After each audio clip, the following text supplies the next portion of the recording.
Welcome to Vacation by Rail's Rail Insider, the show about global rail travel experiences and remarkable destinations around the world. I'm your host, Todd Powell. I'm super excited about the next 3 episodes of the Rail Insider because we're going to spend time talking about one of the most fabulous rail destinations in the world, Switzerland. Not only is Switzerland amazingly picturesque with its alpine lakes and mountains, but the people are wonderful, the food is scrumptious, and the trains, of course, the Swiss rail system is spectacular, linking it all together with panoramic routes and frequent easy connections. In this episode, we are pleased to welcome Martin Oester, the Sales and Marketing Manager for the Swiss travel system.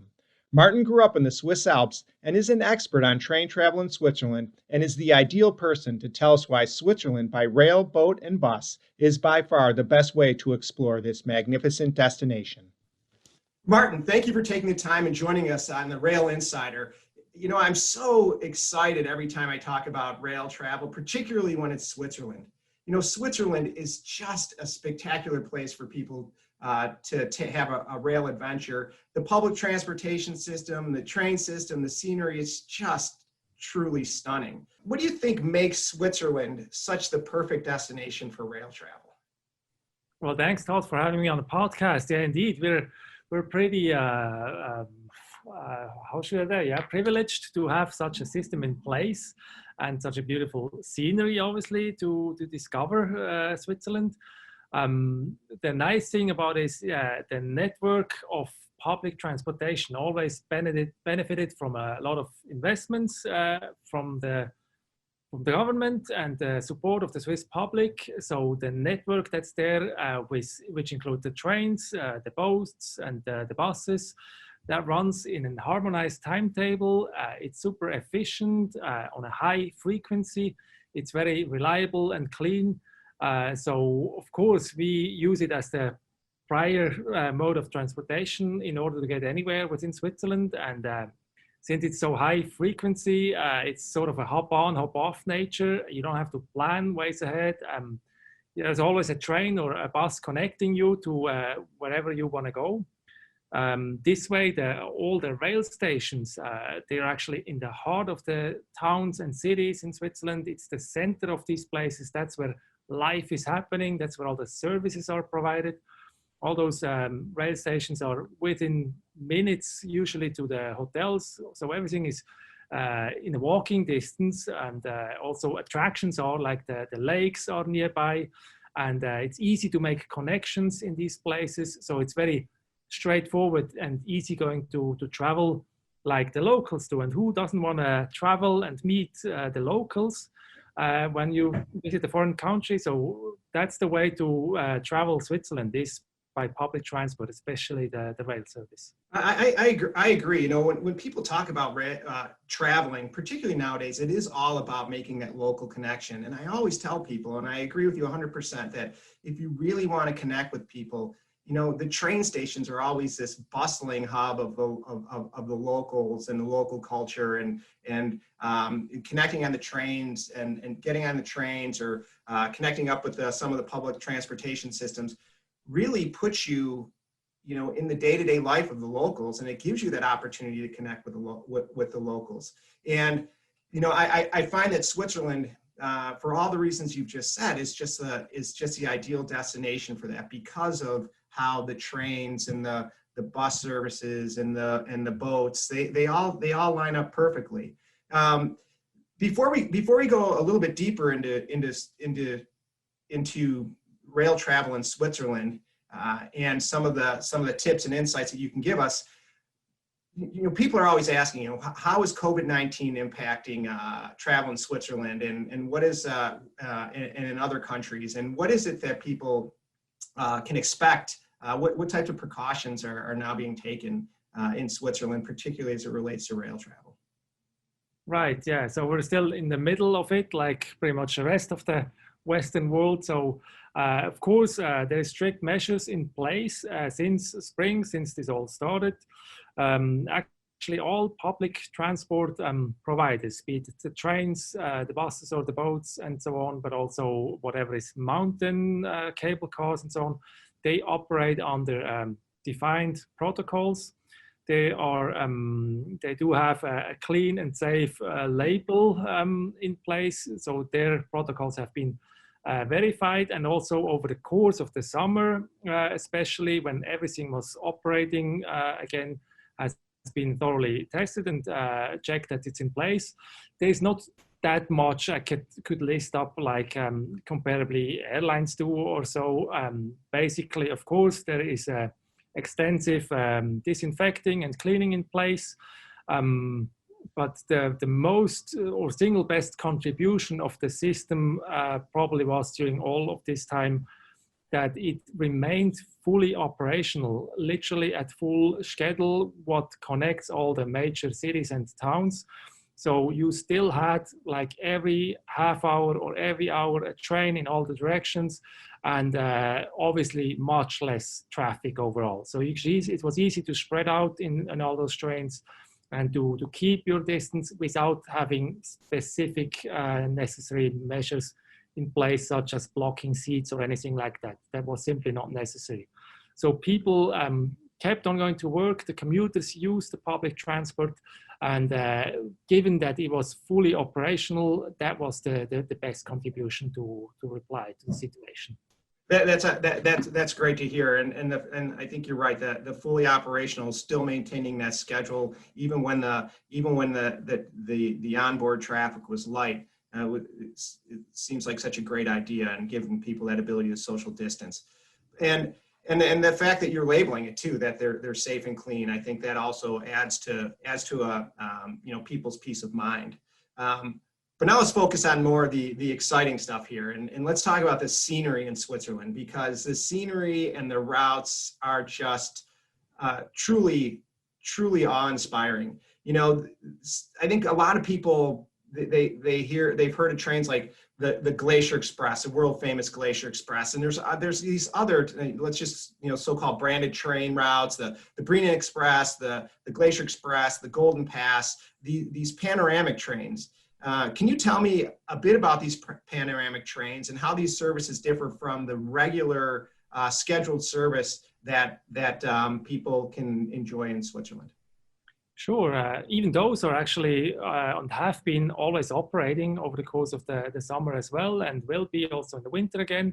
So these specifically scenic branded routes, we call them premium panorama trains. There's actually 5 of them. You mentioned them. The Glacier Express is probably the most well-known worldwide. There's the Bernina Express, the Golden Pass, there's the Gotthard Panorama Express, and there is also the Lucerne Interlaken Express. Those are the 5 premium panoramic trains.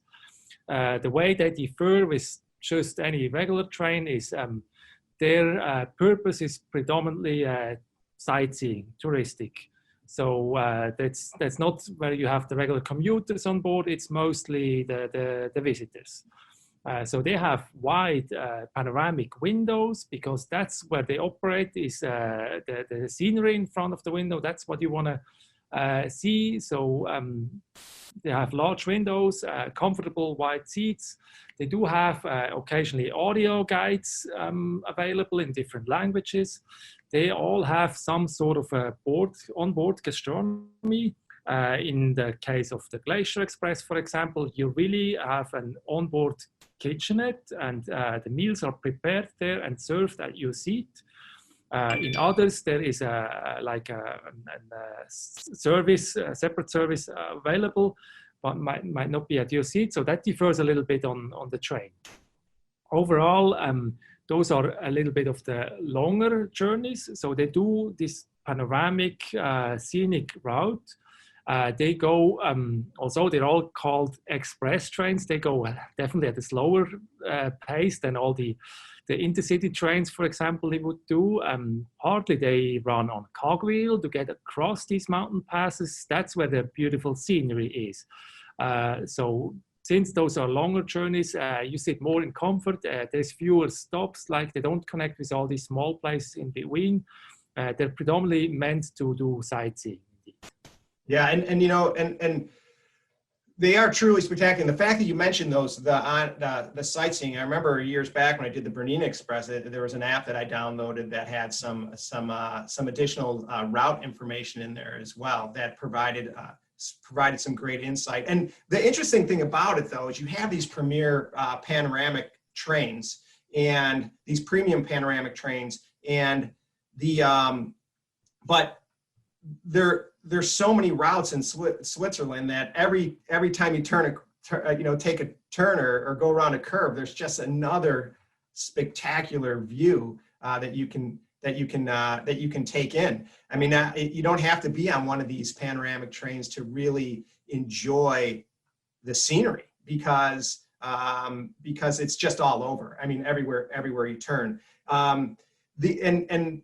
The other part about it is that I just remember myself going along. I flew into Geneva and I hopped the train and I was going over along the lake, and the UNESCO heritage sites that you pass. There's the vineyards there that were just stunning with the lake and the mountains. I mean, it's just all over the place. And when people think about traveling in Switzerland, they really need to take the time, wouldn't you say? I mean, you just don't want to pass through Switzerland. I mean, you have these routes.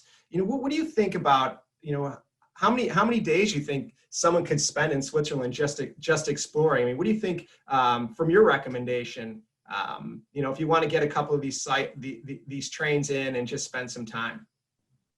Yeah, right. Indeed. I mean, beyond the classic premium journeys, as you're saying, there's so many other scenic routes to be discovered. Overall, Switzerland is a very small place on the map, so you would think it doesn't take that long, but given its majestic topography, you could spend easily a full week just to discover a little bit of all the regions. I mean, the Alps are a major barrier separating the north and the south and east and west. So if you want to take your time also on these smaller routes and discover these different cultures and language regions, I would say at least a week. And then you fit in also those train journeys or bus journeys that are not on every map at first, like the Glacier Express or so. There's, as you name it, as you get out of the cities, you're immediately within scenery. So it's always the way to get to some place is already scenic. It's not just the purpose of traveling to some sort of place. It's already scenic, really, as you hop on the train. The Alps are very close to the cities, and there's beautiful mountain lakes all the way down to the cities like Zurich and Lucerne and Geneva. So they provide spectacular panoramic views, even though on those just regular regional train journeys. Right, and I think you're right. I mean, I think it's almost like a minimum of a week, because you're going to take these journeys in, and then you want to stop in these towns, because once the train, the train is so much a part of it. But once you get into these towns and just spend some time exploring or going on hikes and walking or enjoying the food and the people. And you touched on a great point there. You think about the different regions, right? You have different languages spoken in different sections of the country, and so in just a short period of time, you could be in somewhere that's really culturally different than another section of Switzerland. So, but when you look at how to do this, I know that there are all sorts of ways to put this together, whether you're doing with a rail pass or you're going point-to-point tickets. Can you talk a little bit about how people can travel with the passes or the individual fares, and then what's included in the different Swiss rail passes? Right. So basically there is point-to-point tickets, individual tickets for a specific A to B journey, or there is these day passes, and there is the rail passes. And perhaps the easiest and most convenient solution for any kind of trip to Switzerland is the so-called Swiss Travel Pass. That's valid on the entire public transportation network. So any train, whether it's a regional or intercity train, all the postal buses that connect you from wherever there is no more train going to all these smaller places that stop at every hiking trailhead, basically they're fully covered as a Swiss Travel Pass. Whatever is a scheduled boat service across the lake is covered. It's considered public transportation. And especially also within all of the cities and towns. It's actually about 90 cities within Switzerland, all their local urban public transport system, whether it's a streetcars or the buses that connect you with the neighborhoods, they're all part of the very same system. That's why we call, we basically label it one country, one single ticket. The Swiss Travel Pass covers it all. And that's true also for every day pass or point-to-point ticket that's across the different modes of transportation. That's all covered because it's a one single system.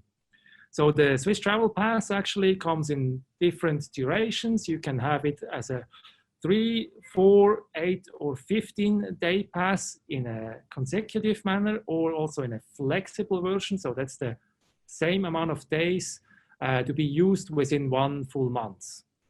So that's for the options you have just with the Swiss Travel Pass. So that basically fits every travel plan already. And besides that, it comes with a few more benefits. You know, the system, actually, the public transportation network, that connects you with all these beautiful mountains, and that fits on every itinerary anyway to Switzerland. You have to include some of these spectacular mountain excursions. So generally, whatever connects these mountains, be it a gondola, an aerial cable car, or a cogwheel or so, generally with the Swiss Travel Pass, you get 50% off these excursions. A few of them are actually also fully included with the Swiss Travel Pass. So that's a really nice benefit with the pass. Additionally, there is also so-called Swiss Museum Pass that covers the admission for all the well-known museums across Switzerland in all the cities and towns. So by counting at it, we're looking at over 500 museums. They're fully part of the Swiss Travel Pass as well. So that's really your excursion and exploring tickets to entire Switzerland. See, and it's some great value that's added onto the pass, because particularly when you factor in the discounts on the mountain railway excursions or the aerial cable cars, because people are going to do those, right? I mean, if you're going up to the Jungfrau, you're going to be taking some of those trains, and some of those routes are going to bring you to scenery that it's the only way to see it. I mean, I remember myself just taking some of those trains and looking down the Lauterbrunnen Valley from Wengen, going and on the mountain railways, and it's truly spectacular when you can see this, and particularly from these smaller mountain trains. So I think the Swiss Travel Pass, if people are going to spend any extended periods of time, is the way to go because of that added value.